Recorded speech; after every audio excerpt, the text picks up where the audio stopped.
Chosen one, before you took your first breath, God placed a gift inside you that life would later train you to distrust.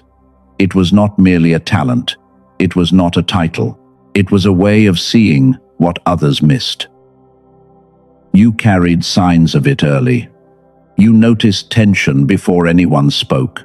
You created worlds without permission. You asked questions that made adults uncomfortable because some part of you could feel there was always more beneath the surface. Then life became louder. You learned to choose the correct answer. You learned to wait for approval. Fear began, sounding practical, and other people's expectations slowly started speaking inside your mind with your own voice. That is when the distance began. You still felt flashes of insight. You still sensed certain truths, but you could no longer reach that clarity whenever you needed it, and you started wondering whether the gift had ever been real. Here is the first truth. The gift may not be missing. The receiver may be disrupted. That difference changes everything. A missing gift sends you outside yourself to search for a new identity. A disrupted receiver asks you to restore the inner condition that once allowed intuition, intelligence, creativity, and action to work together. Your gift may appear as pattern recognition.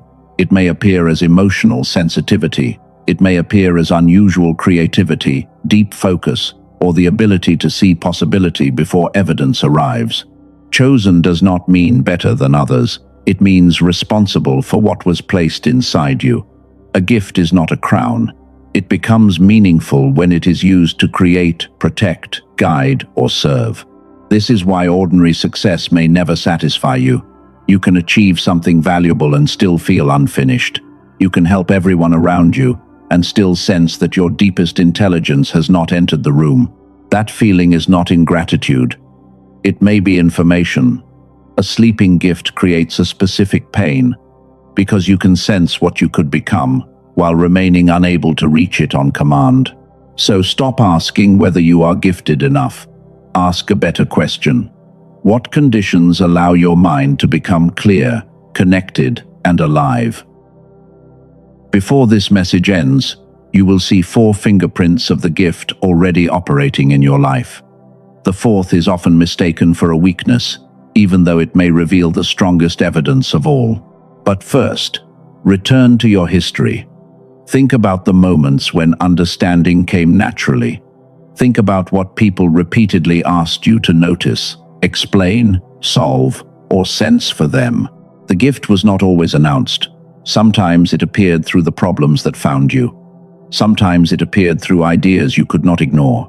Sometimes it appeared through the frustration of knowing you were built for more. When did you first feel you were made for something you could not name? Write "remember" in the comments if some part of you has always known the gift was still there. Stay close, because power you seek may not be something you need to create. It may be something you need to stop interrupting. The first fingerprint is pattern recognition. You notice connections before other people see them. A small detail changes, and you sense where the whole situation is moving. Later, others may call it obvious, but it was not obvious when you first saw it. You may have been told that you think too much. That judgment stayed with you. But overthinking and pattern recognition are not the same. Overthinking creates more circles. Pattern recognition pulls scattered details toward one clear center. The second fingerprint is emotional sensitivity. You feel the atmosphere of a room. You notice when words and emotions do not match. You can hear what someone says, while another part of you recognizes what they are trying not to say. This sensitivity can become exhausting. Without boundaries, every room feels personal. Every shift feels important. But sensitivity is not weakness. It is raw data, and data becomes useful when wisdom teaches you what belongs to you. The third fingerprint is nonlinear creativity. Ideas may arrive as images, sudden connections, or complete possibilities. You do not always know every step that produced them. You simply see the shape before you can explain the structure. That gift can also feel unstable. One day, your mind is full of ideas. The next day, nothing moves. You may call yourself undisciplined, but creativity often needs a container before it can become consistent output. Now comes the fourth fingerprint. This one is often misunderstood. You struggle to remain on a path that looks safe, but feels deeply false. You may accept the job, follow the plan, or enter the relationship. Everything appears reasonable, yet your body tightens, your energy drops, and some quiet part of you keeps saying that the alignment is wrong. Others may call this self-sabotage. Sometimes fear does cause avoidance, but fear usually resists every form of growth, while discernment reacts to a specific kind of misalignment that your conscious mind has not yet explained. This distinction matters. Fear says, "Do not move." Discernment says, "Not this way." Fear makes every door feel dangerous. Discernment may close one door while leaving your strength available for another. These four fingerprints may have followed you for years. Pattern recognition, emotional sensitivity, non-linear creativity, resistance to false alignment. None of them proves that you are better than anyone else. But together, they suggest that your mind has a natural orientation. It gathers more than surface information. It connects what others keep separate, and it searches for a form of truth that can be felt as well as understood. The gift does not always arrive as confidence. Sometimes it arrives as discomfort. Sometimes it appears as boredom, with shallow answers. Sometimes it appears as frustration when your outer life cannot hold what your inner life already knows. Which fingerprint is strongest in you? Is it the first, the second, the third, or the fourth? Write the number in the comments. Do not choose the one that sounds most impressive. Choose the one that has quietly shaped your life, even when you did not have language for it. Now, another question must be answered. If these signs were present so early, why did the gift become harder to reach as you grew older? The answer begins with a mind that was slowly built around survival. It learned how to be accepted. It learned how to remain safe, and it gradually replaced your original way of knowing with a borrowed one. The borrowed mind did not appear in one moment. It was built slowly. It formed every time curiosity was punished, originality was questioned, and safety was rewarded more than truth. As a child, you asked questions because you wanted to discover. Later, you learned that certain answers received approval, so you stopped exploring freely, and you began checking whether your thoughts would be accepted before allowing them to grow. Correctness replaced curiosity. You started editing the idea before understanding it. You measured the thought before feeling its full shape. Little by little, the gate narrowed, and only approved thoughts were allowed to pass.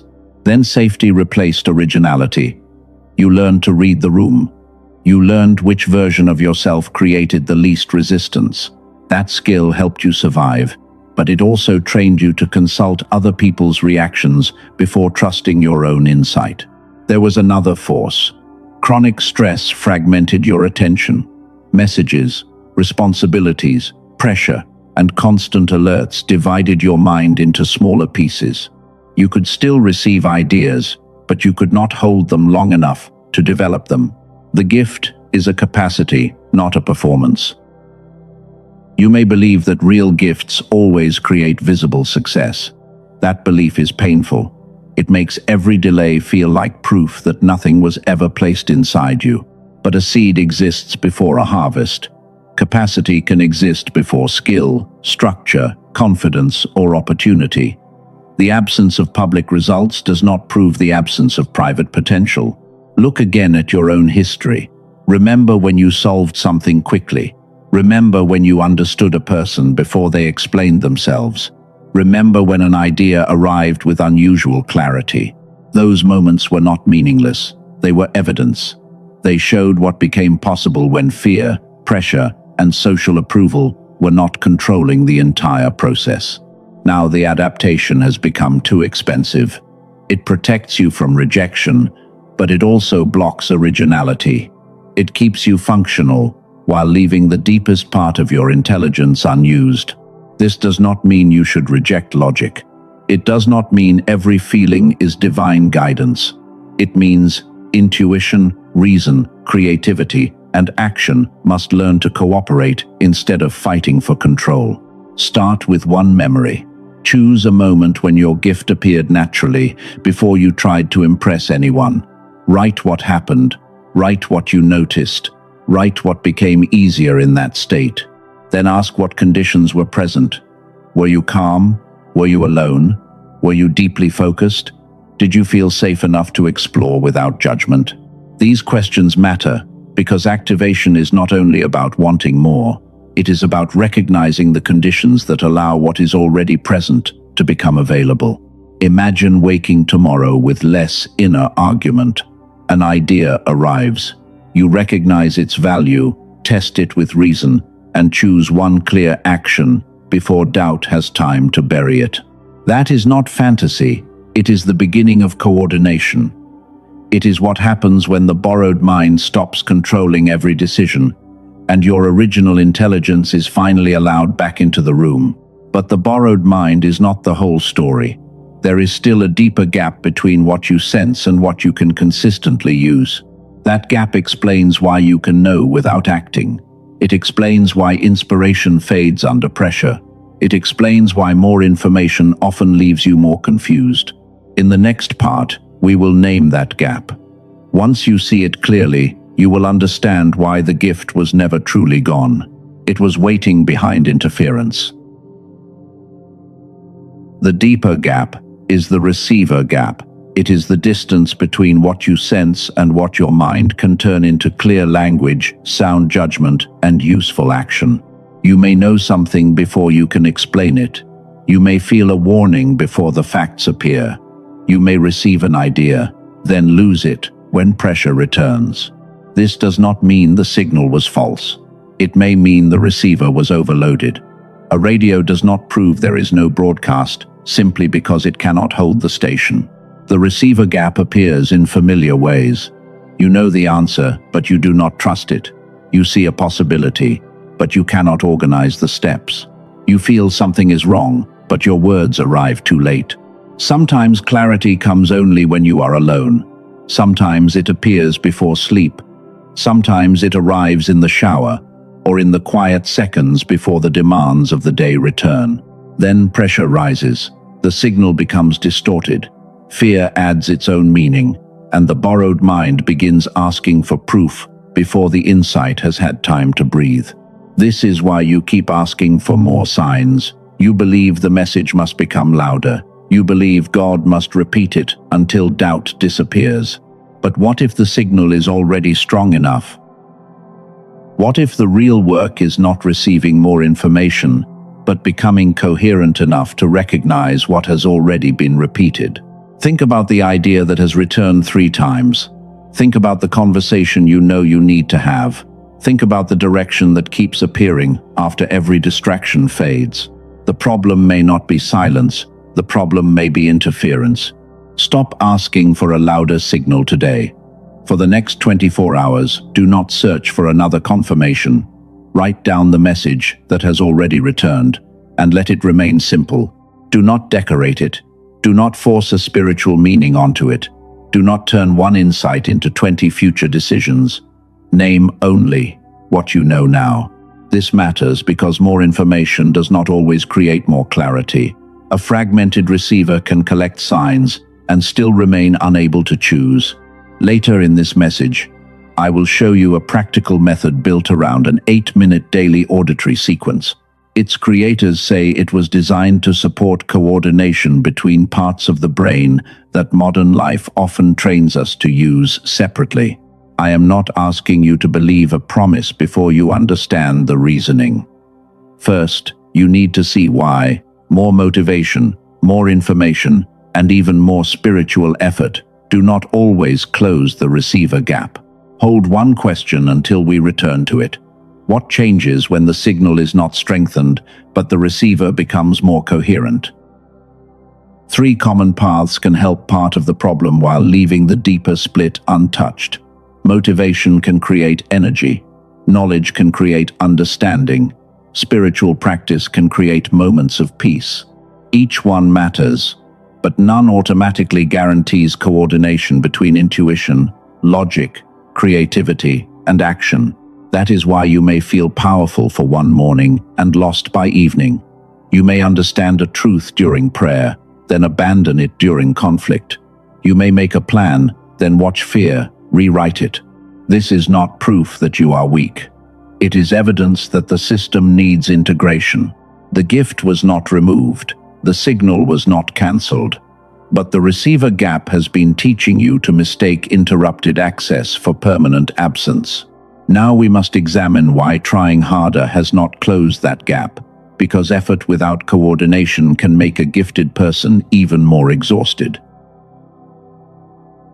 Trying harder has not failed because you lack discipline. It has failed because effort cannot permanently unite parts of you that are still pulling in different directions. Motivation is the first path. It gives you energy. It helps you begin. But motivation does not choose the right direction. A fragmented mind can use new energy to run faster towards several goals at once. The result is often a burst of action followed by deeper exhaustion. You make a promise, you build a plan, you push through resistance, then the energy disappears because the deeper conflict was never resolved. Information is the second path. You collect another method, hoping the next explanation will finally make action feel natural. Knowledge matters, but knowing what to do is not the same as retrieving that knowledge under pressure. You can understand every principle and still return to an old reaction when fear enters the room. It sounds like a moral failure, but it may reveal a gap between understanding and execution. Spiritual practice is the third path. Prayer, meditation, and journaling can create real moments of peace, but a system trained by pressure may not hold that state for long. You can feel clear during prayer, then return to the same environment and watch the old pattern take control again. This does not make the practice false. It means the insight may need support and repetition before it becomes part of your daily behavior. Your effort was not wasted. Motivation gave you movement. Knowledge gave you language. Prayer gave you perspective. The problem is not that nothing worked. The problem is that nothing yet unified the gains. When you call every incomplete result a failure, you abandon the evidence of progress. Stop doing that. Choose one practice that genuinely helped you. Keep the part that worked, and release the demand that it must solve everything. Earlier, I asked you to hold one question. What changes when the signal is not strengthened, but the receiver becomes more coherent? You now understand why I waited. A tool introduced too early would sound like another shortcut, placed on top of a problem you had not yet named. The problem is not a lack of desire. It is not weak faith. It is not the absence of intelligence.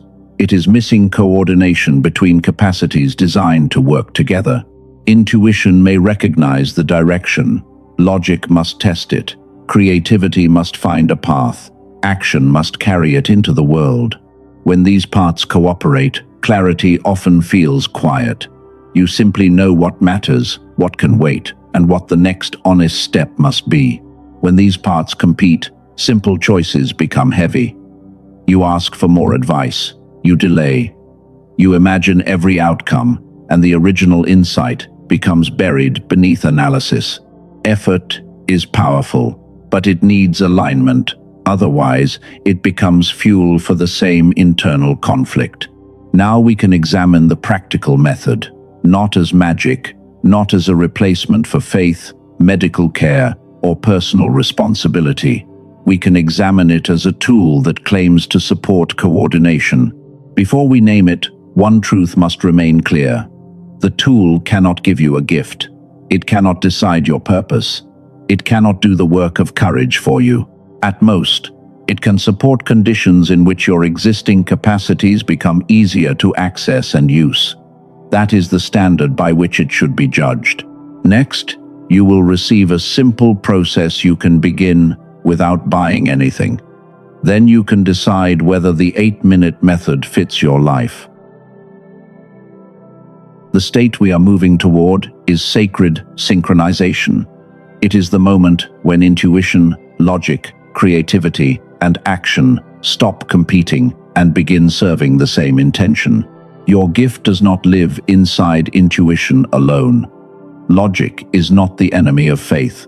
Creativity needs structure, and action can carry you away from purpose when direction remains unclear. Real power appears when these capacities cooperate. Intuition notices, logic tests, creativity builds, action completes. Before any product is mentioned, you need a process you can use today. It has 3 steps: notice, name, narrow. First, notice the insight before analysis buries it. Write it down in simple words. Do not judge it yet. Second, name what the insight is asking.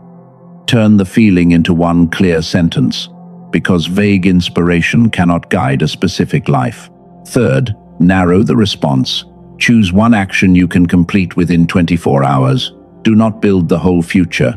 Protect the next honest step. You can begin without buying anything. That matters.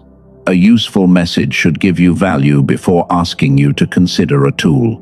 Now we can examine the practical bridge. Research on split brain function helped establish that different brain regions can specialize in different kinds of processing.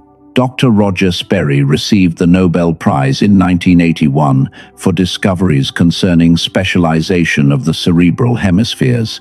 According to its creators, the genius switch was designed around that idea. They describe it as an 8-minute digital audio sequence intended to support greater coordination between capacities often used separately. The creators call their approach neural sync technology and whole brain activation. These are terms used on the product page, not a guarantee that every listener will experience the same result. The product is presented through Dr. Daniel Barone, a neurologist based in New York. It is designed for headphones, closed eyes, and a quiet place where you can listen safely. Never use it while driving. Never use it while operating machinery. If sound-based tools cause discomfort, stop and seek appropriate guidance. 2 customer stories published by the provider illustrate the intended experience. One woman from California said she had tried prayer, journaling, and meditation, but still struggled to carry clarity into daily life. Her account describes feeling mentally clearer and more connected to her spiritual routine after using the program. That is one personal experience, not a promised result. A man from Texas described becoming so familiar with mental fog that he no longer noticed how much it shaped his decisions. His account says focus and decision-making later felt easier. Again, this is personal testimony. Results can vary, and a customer story is not the same as independent clinical proof. The product is called the Genius Switch. It is a digital audio track, so there is no physical shipment. The product information lists a price of $49, with an offer price of $39. Prices, bonuses, access terms, and refund conditions can change. Check the official page before paying and read the guarantee terms carefully.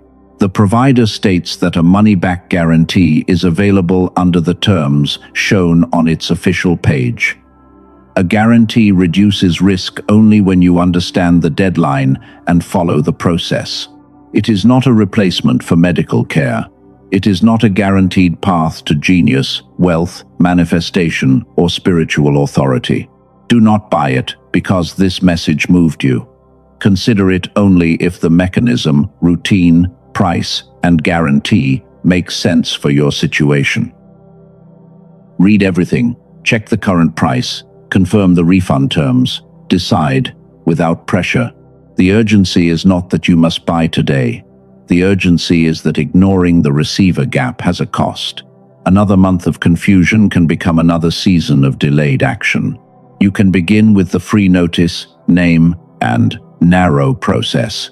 You can also review the 8-minute tool and decide whether it deserves a place in your routine. A mature chosen one does not purchase from fear. They choose with discernment.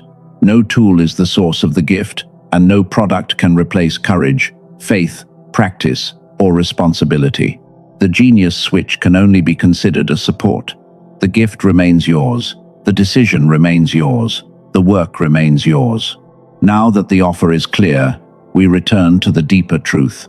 Clarity is valuable only when you know what you intend to serve with it. It is reasonable to feel cautious now. The internet is filled with exaggerated promises, and discernment should not disappear just because a message touches something deep inside you. You do not need to agree with every claim. You do not need to decide quickly.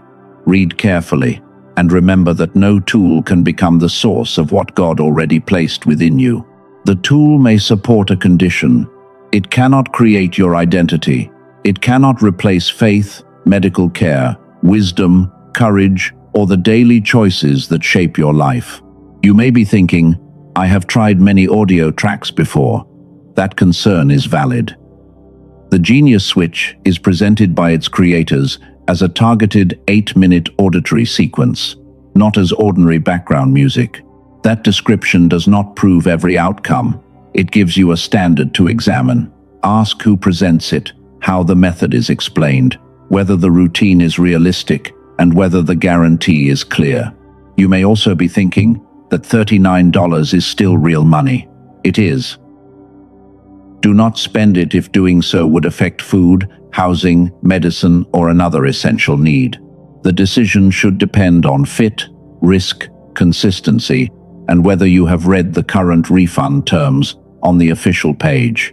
Another thought may be rising. This sounds too good to be true. That concern also deserves respect. Separate the outcomes into 3 levels. The first level is reasonable.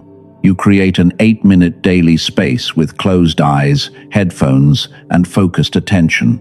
The second level is possible but individual.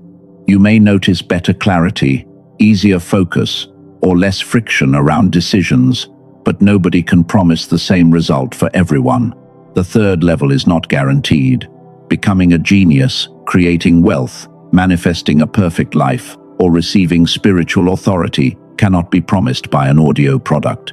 Judge the tool by its minimum useful outcome.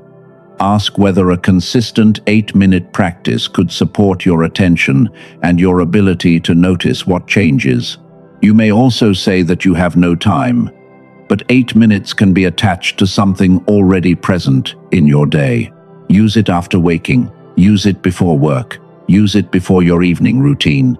Never use it while driving or during any moment that requires alert attention. Consistency still belongs to you. A simple routine becomes useless when it remains unopened or used only when motivation appears. You do not need complete belief before testing a process. A low-risk experiment requires clear observation, not blind faith. Before beginning, score 3 areas from 1 to 10. Mental clarity, decision friction, creative access. Write the numbers down. Observe them across a reasonable period. Do not change medication or medical treatment because of an audio program, and stop using it if it causes discomfort. The 8-minute tool is available through the link in the description or the pinned comment. Review it calmly, then return your attention to the life you are trying to build. Imagine tomorrow morning. You do not touch your phone immediately. You create 8 quiet minutes, and one clear idea rises without being chased. You write it down. You name what it means. You choose one action, then complete it, before fear turns the moment into another debate. Later, someone speaks to you with tension. You feel the atmosphere, but you do not absorb it. You respond with clarity, instead of reacting from old fear. At the end of the day, everything is not perfect. But your inner parts are no longer fighting every decision, and that creates a quiet sense of alignment. This is sacred synchronization. It is not constant excitement. It is cooperation between what you sense, what you understand, what you create, and what you do. Yet clarity alone is not the final goal. A sharp mind without service can become another form of pride. The final question is not only how to activate the gift. The final question is what the gift was given to serve. The gift was never given to prove that you are better than anyone else. It was given so something useful could move through your life and reach a person, a problem, or a place that needed it. Your gift may help turn confusion into order. It may help you stay calm when others panic. It may help you speak one honest sentence at the exact moment someone needs courage. It may appear through art. It may appear through leadership. It may appear through the way you protect a child, guide a client, build a system, or end a painful pattern in your family. Activation is not a fireworks moment. It is not one emotional night when every question disappears and your future becomes obvious. Activation begins when you recognize the signal. Then you protect it from fear. You test it with wisdom, give it structure, and turn it into an action that serves something beyond your ego. You repeat that process. Slowly, your identity changes. You stop being someone who occasionally receives insight, and you become someone who knows how to honor it. The gift has already appeared many times. You may have ignored it because nobody confirmed it. You may have buried it because the first action felt too small. That does not mean your moment is gone. It means the pattern is now visible. The receiver gap also lived between understanding and obedience, because an insight unused becomes harder to trust the next time it appears. Sacred synchronization closes that distance. You notice, you test, you create, you act. The purpose is not to feel powerful. The purpose is to become available for the work that your life has quietly prepared you to do. Perhaps the first person served will be your child. Perhaps it will be a customer. Perhaps it will be a family member who needs the truth you once needed. Perhaps it will be the future version of you, the one who no longer carries the cost of another year spent abandoning clear inner direction. Ask yourself one final question. If you stopped trying to prove that you have a gift and started using what is already present, who would be served first? Do not rush to find a grand answer. The real answer may be simple: a call, a page, a boundary, a plan, a conversation that has waited long enough. Your gift is not asking for applause. It is asking for participation. The next season will not begin when you feel completely ready. It begins when insight, wisdom, and action finally agree.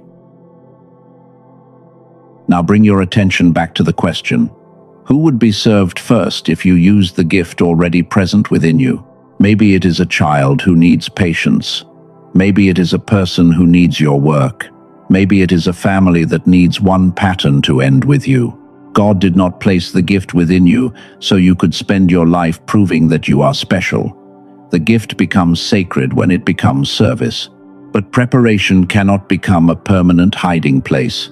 There is a moment when waiting must become participation. You do not need the entire road. You need the next clear step. Within the next 24 hours, write down the insight that has repeated most often. Use one sentence. Keep it simple. Then choose one action that takes less than 20 minutes. Make the call, open the page, write the message, set the boundary. Begin before you search for another sign. This is how activation becomes real, not through endless excitement, but through agreement between what you know, what you believe, and what you do. The gift was not taken. The fog is not your identity. The delay does not erase the design.